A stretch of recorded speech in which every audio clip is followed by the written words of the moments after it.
The most surprising thing I've discovered about Ethel Waters is how she changed the face of the business for African Americans. And one of the most shocking things is how she changed the face of the civil rights movement, and she really didn't have anything to do with it. She lived during a great deal of some huge periods of the civil rights, the beginning, the onset of it, but she really wasn't involved in it. But she was really instrumental in the way people looked at African American artists and how they dealt with African American artists.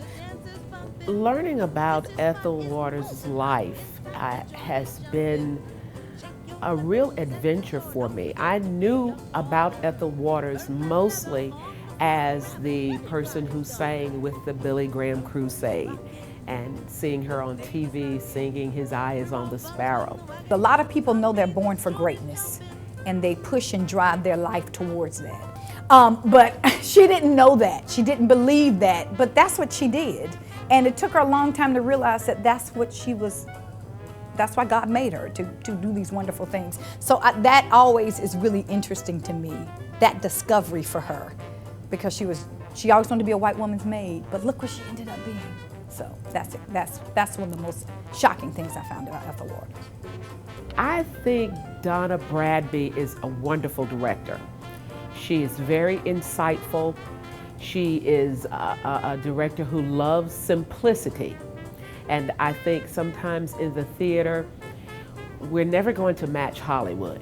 We can't show everything on stage, but whatever you can do to suggest to the minds of the people that this is a real place and the audience believes that and they are there for the duration of that play.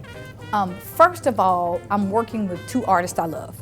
Miss Cassandra, I'm a big Cassandra Williams fan, huge fan. I'm going to stalk her during the run. And Reverend Pass, I love working with Reverend Pass. We've done a lot of projects together. And I never know with Triad Stage who my designers are, which is exciting. Teaching in the collegiate theater, every once in a while you get a guest designer. So the combination of those personalities has been the most exciting for me.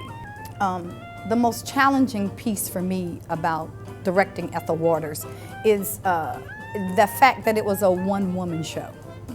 And driving one person with a storyline, because she's playing everything. So there's scenes where she's having an argument with her husband Eddie, and she drives herself to tears. Well, really she's arguing with herself, even though she's playing two characters. So that was the most difficult for me, is dealing with a one-woman show. Ethel Waters has been a wonderful experience. I've loved working with Donna Bradby, the director, and George Pass, the music director. I've had a lot of fun with it, learning all of those lines because, of course, it's a one-woman show. Ethel's the only one on stage. There's never a break. She drives the story from beginning to end. I want them to go on this trip of memory with her. Because it's a narrative piece, it's driven by memory, so I want them to go on this memory trip with her. I want them to sing with her, but don't out-sing her. But I want them to sing with her and just for them to have just this wonderful experience of a flashback. So the opposite, I want the older audiences to flashback and have some memories of where they were during that time when they first heard that song. And I want younger audiences to say, wow, I didn't know that about her. I didn't know this, or I thought Lena Horne introduced Stormy Weather. It wasn't her, it was Ethel Waters. So discovery and memory for the older ones and discovery for the younger ones. So I would like for people to take away that feeling of awe, but also an idea that here was a woman who stood up for herself as well as for others who would come along later in life.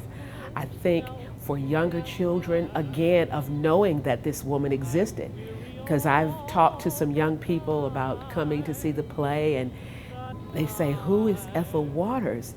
And I want to say, what do you mean, who is Ethel Waters? But again, history books don't always show some of the people who have been instrumental in, or even as we would sometimes say, whose shoulders on whom we stand. She did so much for the entertainment world, but for all of the young people, that they will know that there was someone who was such a great woman before their own time period of music.